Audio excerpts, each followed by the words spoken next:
हाणे इहो आहे तयारी कयूं तो। हाँ चुप।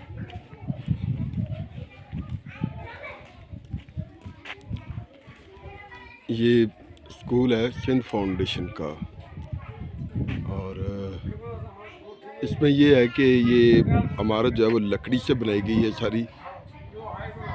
आप इसको देख सकते हैं कि इसकी जो चार दीवारी है वो भी लकड़ी के साथ ही बनी हुई है।